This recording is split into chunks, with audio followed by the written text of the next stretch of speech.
Bienvenue dans la deuxième vidéo de notre série consacrée aux images matricielles et vectorielles. Dans la première vidéo, nous avons vu qu'il existait deux grandes catégories de formats d'images, les images matricielles et vectorielles. Cette deuxième vidéo se focalisera plus spécifiquement sur la catégorie des images matricielles. Nous allons explorer les formats suivants: le JPEG, le GIF, le PNG, le TIFF et le PSD. Commençons maintenant avec le JPEG.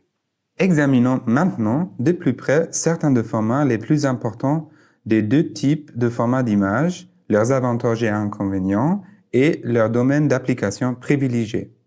Commençons par quelques exemples des images numériques matricielles. Le JPEG est un format d'image matricielle qui utilise la compression avec perte. L'acronyme JPEG signifie Joint Photographic Expert Group. C'est l'équipe technique qui l'a développé. Le JPEG est un des formats les plus utilisés pour la photographie, les graphiques de courrier électronique et les grandes images en ligne comme les bannières publicitaires. L'un des grands avantages du JPEG est qu'il permet au concepteur de régler avec précision la quantité de compression utilisée car il utilise une échelle de compression mobile qui réduit énormément la taille des fichiers. Les fichiers JPEG sont alors disponibles en différents niveaux de qualité, faible, moyen et élevé.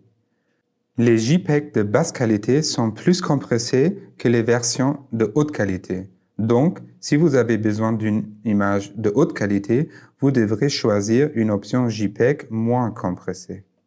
Quand vous travaillez avec des images complexes avec beaucoup de couleurs différentes, comme des photographies, quand vous devez comprimer des images très détaillées, quand vous devez imprimer un document avec des images très détaillées et colorées, quand vous voulez envoyer un document avec beaucoup d'images par mail, car les JPEG peuvent être réduits à des très petites tailles, ce qui les rend idéales pour l'envoi de courriels. Quand vous avez besoin d'une image transparente, les JPEG n'ont pas de canaille transparence et doivent avoir un fond de couleur solide.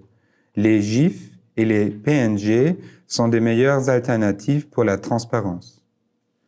Quand vous avez besoin d'une image avec plusieurs couches superposées et modifiables, les JPEG sont un format d'image plat, ce qui signifie que toutes les modifications sont enregistrées dans une seule couche d'image et ne peuvent pas être annulées. Le format PSD est une bonne alternative pour une image entièrement modifiable. Le GIF est un format d'image matricielle qui utilise la compression sans perte. Il est assez similaire au PNG en termes de préservation de la qualité de l'image, comme nous allons le voir un peu plus tard. L'acronyme vient aussi de l'anglais et signifie Graphics Interchange Format. L'acronyme entraîne souvent la question de sa prononciation. Comment se prononce-t-il alors d'après vous? GIF ou GIF? Steve Wellite, l'inventeur du GIF, a déclaré qu'il devait être prononcé GIF comme la marque de beurre d'arachide plutôt qu'avec un son G dur. Quoi qu'il en soit, nous vous laissons faire comme vous voulez. Comme les JPEG, le GIF est également un format d'image web largement utilisé. Les images de courrier électronique et les mêmes des médias sociaux. L'un des principaux avantages du format GIF est qu'il permet d'obtenir des images animées. Nous pouvons donc l'utiliser pour la création de courtes animations, par exemple pour le web, une présentation, une vidéo, etc. Bien que les GIFs soient sans perte, ils peuvent être exportés dans un certain nombre de paramètres hautement personnalisables qui réduisent la quantité de couleurs et d'informations sur l'image, ce qui réduit à son tour la taille du fichier. Il est important de noter que le GIF est un format d'image qui a une gamme de couleurs plus petite. Il supporte jusqu'à 8 bits par pixel, ce qui signifie qu'une image peut avoir jusqu'à 256 couleurs RGB distinctes. Il ne convient donc pas à tous les cas d'utilisation.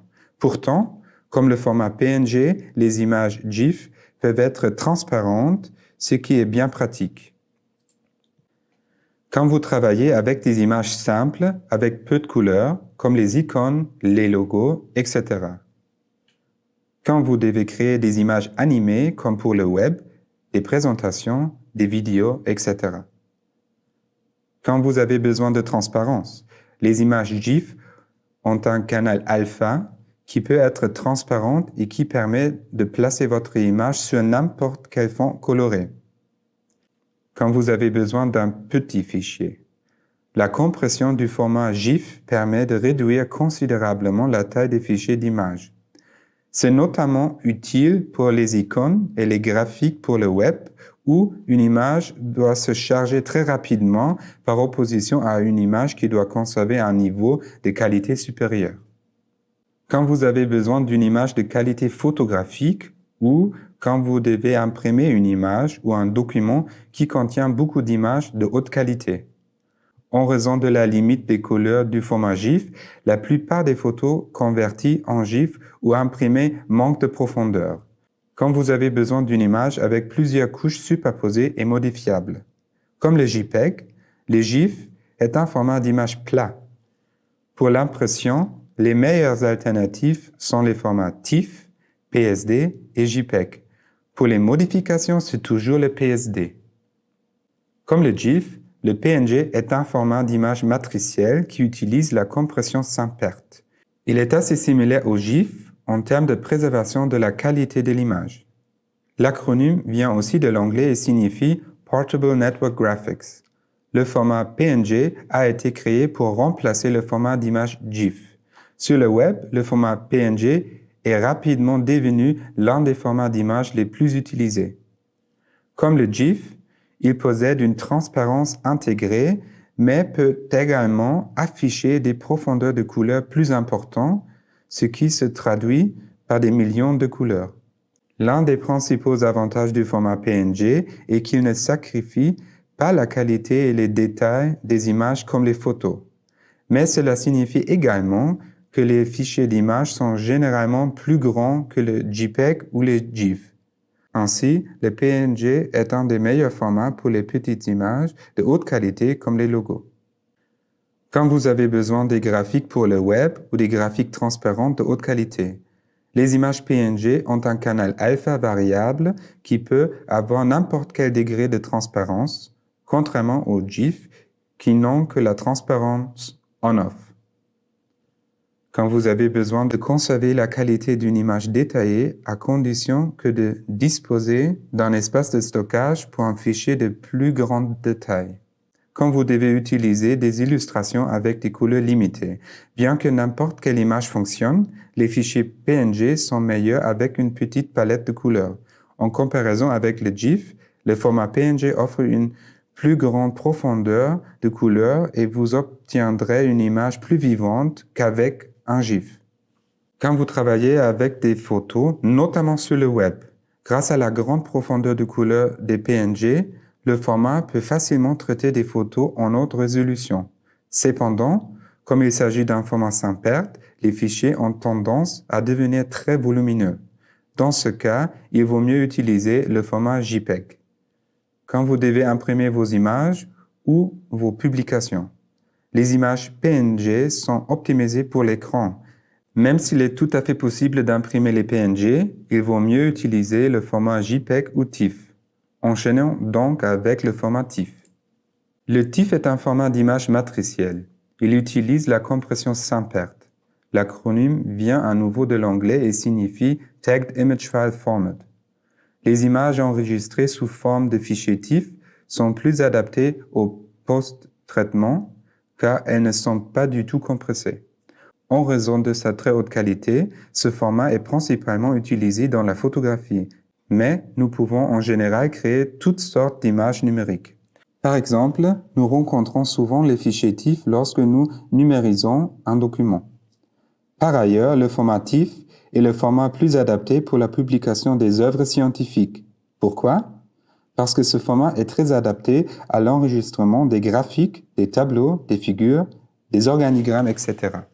Les TIFF permettent que les bords des éléments restent nets et propres dans les limites de la résolution de l'image et évitent donc le flou souvent associés aux fichiers d'images matricielles comme les JPEG.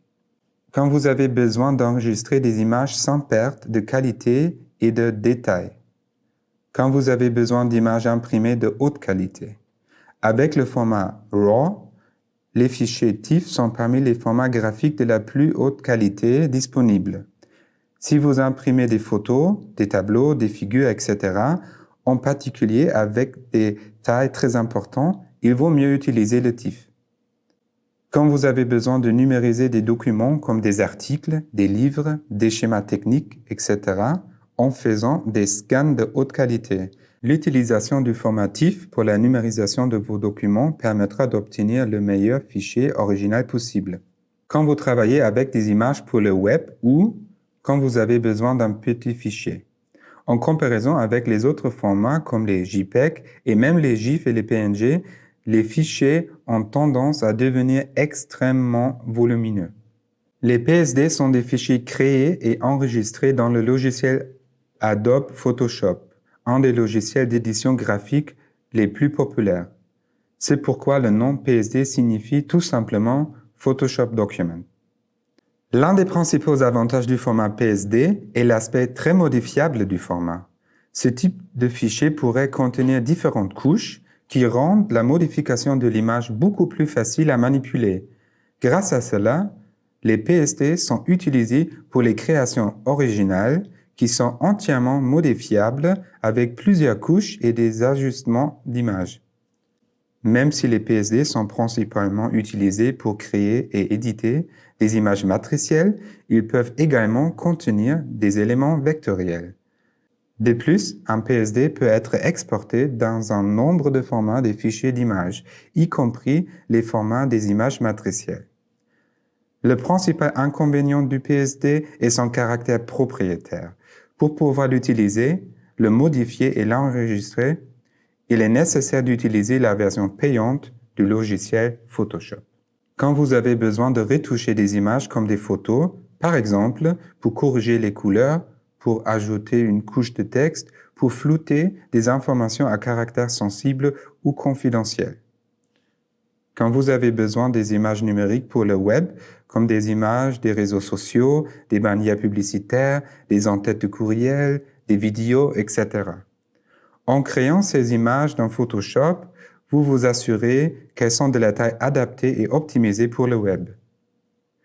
Quand vous devez créer un site web ou une application, les couches du format PSD permettent de déplacer facilement les éléments de l'interface utilisateur. Quand vous devez créer des animations et de la vidéo, Photoshop et le format PSD permettent de préparer et adapter les graphiques pour davantage de traitement dans les logiciels d'édition vidéo. Quand vous devez partager une image avec d'autres personnes, puisque le PSD nécessite le logiciel payant Photoshop pour pouvoir l'afficher, il est fort probable que beaucoup de personnes ne soient pas capables d'ouvrir un fichier d'image au format PSD. Quand vous avez besoin d'imprimer vos images, de nombreux imprimeurs n'acceptent pas le format PSD. Dans ce cas, il vaut mieux le convertir d'abord au format JPEG, TIFF ou encore mieux, en image de type vectoriel. Pour conclure, dans cette deuxième vidéo de notre série, nous avons exploré les formats les plus importants d'images numériques matricielles et leurs attributs et caractéristiques essentielles. Nous avons mis en évidence l'intérêt d'utilisation ainsi que leurs bénéfices et leurs inconvénients. Les formats d'images matricielles, notamment ceux qui utilisent une compression avec perte, comme le JPEG, peuvent poser des problèmes aux étudiants, aux chercheurs, aux enseignants et aux autres personnes qui doivent publier des médias contenant des tableaux, des figures, etc. Les protocoles de compression utilisés pour créer ces formats provoquent souvent une image floue. Cet effet a peu d'impact esthétique sur les photos d'une fête d'anniversaire. Cependant, si nous enregistrons un graphique, un tableau, une figure ou un organigramme, nous constatons que les bords de la figure pourraient devenir flous quelle que soit la résolution réelle, c'est-à-dire la densité de pixels de l'image. Si vous souhaitez utiliser un format d'image matricielle pour la publication et l'impression de vos images graphiques, il est préconisé d'utiliser, de la mesure du possible, le format TIFF dans la plupart des cas. Pour les graphiques simples, comme les logos, les formats matriciels GIF ou PNG sont souvent les formats les plus adéquats. Pour les photos, les figures et les tableaux, le choix est un peu plus compliqué. Dans la dernière vidéo de notre série, nous allons examiner de plus près certains des formats d'images vectorielles, leurs avantages, leurs inconvénients, ainsi que leurs domaines d'application privilégiés.